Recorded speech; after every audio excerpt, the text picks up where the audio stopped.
अहनमक्तदा मयाम पुनंग video सिबु जिंगिरिबा नुसिजरबा viewers सिंबो पोंबी चिकला की channel ना ताराम ताराम ना उक्तबा लोइना वीडियो सिबु थवाई हापिरिबा नुसिजरबा सब्सक्राइबर सिंबो जेम्स ने प्रमना अमुकसना इकाई खनो बुचरी नसीदी फेकी बाय बाय नमिना अखोगी चाकी प्रोग्राम अमा खक लैबा दोगी अखोई मार्केटिंग चकेन तवि हजि पुंग मापन मुक तसले अखोई चतनबा थवांग तौजरगे जिंगनसे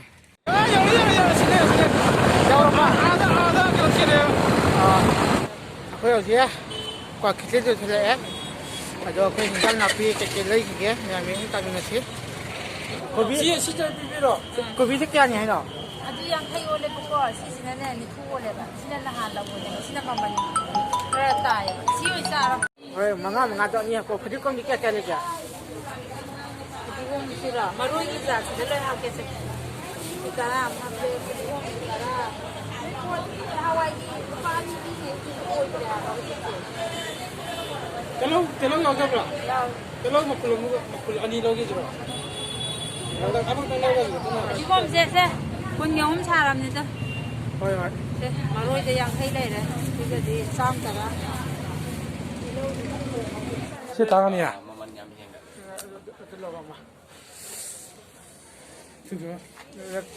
अतै दी के लो दो ले Yang ini jauh buka. के अनि लो से बा Ini masalah kamu jauh tak? मिट मसाला जो है हाव गत्रा Ini masalah ni. सिएं जी फटे बा Ngaji tu. ओए Ngaji dia asyik apa मिट asyik. मसाला जो सागी ना था Sagi aja zaman tu. Tu aja. तो ऐसे के तना ऐसे क्या था इनका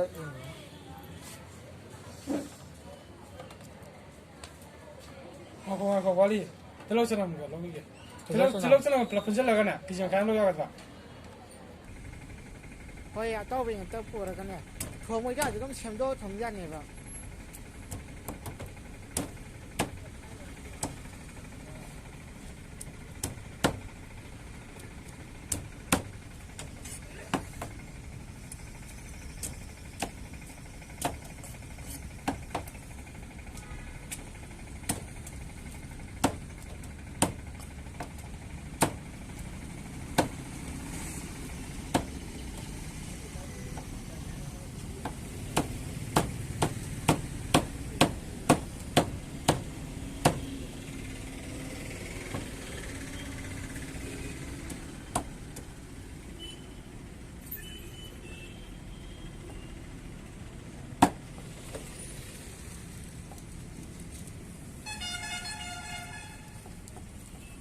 सर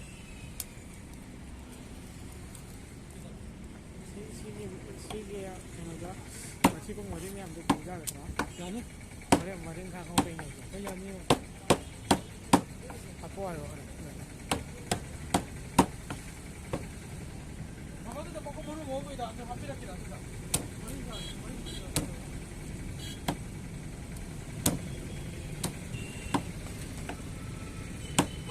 अखोई हजि पोट लेबा लोइसले कोई पोट सलै है नखोई हजि हल्लगे जुमदा जगह है जेंगमिना से अखोई से मार्केटिंग तो बा हिता हलक तंगाई रिंग अखोई से अंगा अमगा हतन उचरक क्या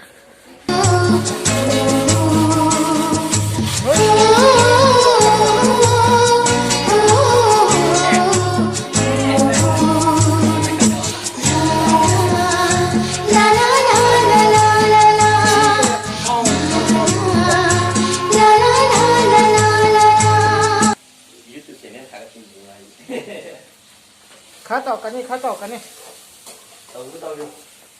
नंग से लंबी सोक्तना वा अनोक अमन जिंग ngausi हाइब्रा लंबी थोगा हां बिरा छनरा तो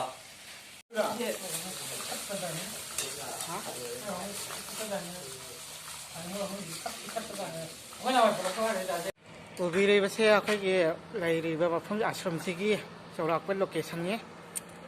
मथम मथम सिदा सेमी नखोगी रेलवे स्टेशन की मोय मेन ओइबा स्टेशन दो साननबगी सेमकपनि अदुगा अखोगी आश्रमसिगी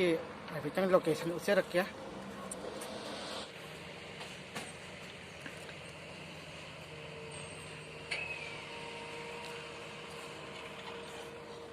ख्वाइदगी मपुंग ओइबा अखोइगी आश्रम सिगी हॉल नि सिदो उबिरिसे सिना अखोइगी लाइसंगनि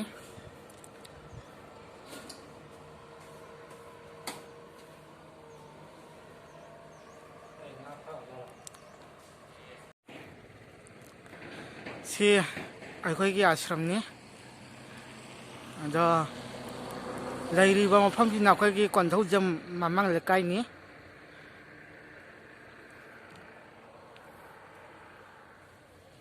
सोना कंद चलीब लंबी अखोई मालो बजार फाउगी लंबी सोमना कंद उरीना अखोई कोंधौजम लाइरेंबी चटपगी मागी लंबी उरीना मरक्सिदनी अखोई आश्रमसिना लैरिब मफमसे हौजेगी मालोम बजारदगी चौराना किलोमीटर अमगा मखाई अनीमुकी चांग ओइरम जायना अदुम अनरी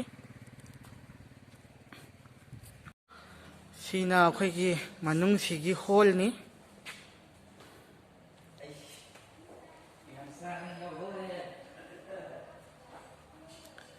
इकेन माय अमत लेथरो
हौजी अखोई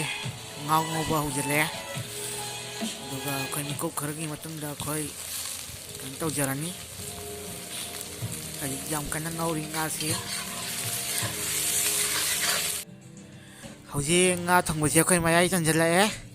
अदुना अखोई हौजी ngaसे मुल्लबनी अखोई अदुना अखोई थंगददोरबनी ngaसे अदुना मयाम अखोई मिएंग तमिनसे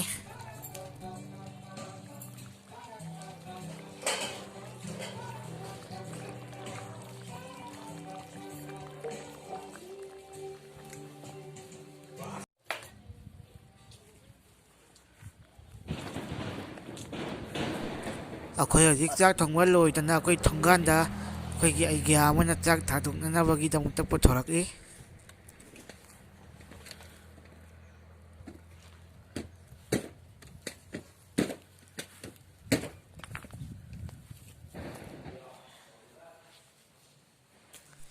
अखोई चाक हिंजांग चानबगीदमक्ता अखोई सेम साबा लोइरे अखोई मिकुप खरगी मतुंगदा अखोई चाक अथि चाबा हौजरगनी मयाम मिएंग तमिनसे कोई प्रियागी चाक सिटी फजरे चौ चौ रो कोई प्रियागी चाक सोना नंगिनी इकेंदरा खुद खलसु कना रोय यार से किमा दिसो सोला दना माय खुद खलसु कना रोय हां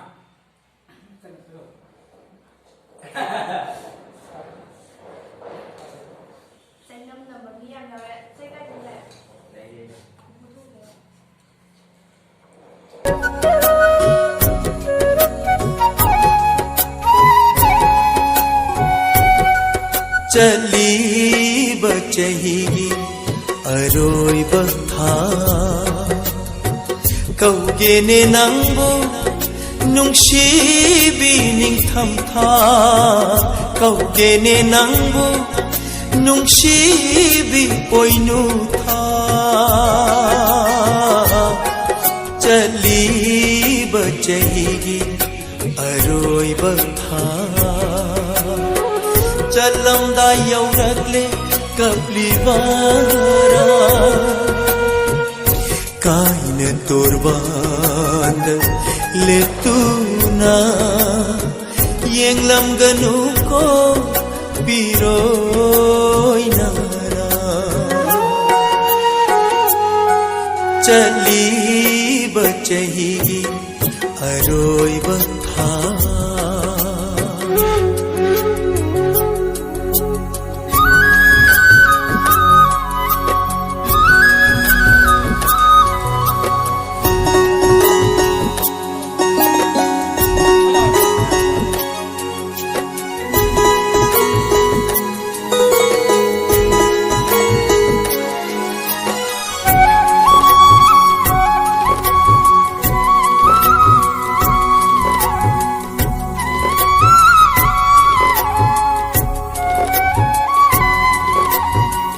ulengi nungshi marata laichilgi inafi induna laiman challavi lairang sinduna machu olawa samnana mai thong khum laduna sasi chat namdana mai thong khum laduna sasi chat namdana karigi lepli nangi na tau ubada thamoi se pungam dare chali bachahi aroi batha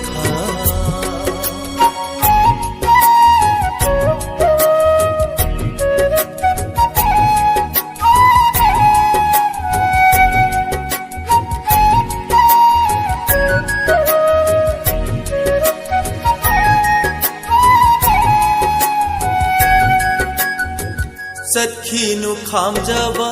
yararoi nangi maham sai khomchatna chingduna pukhrani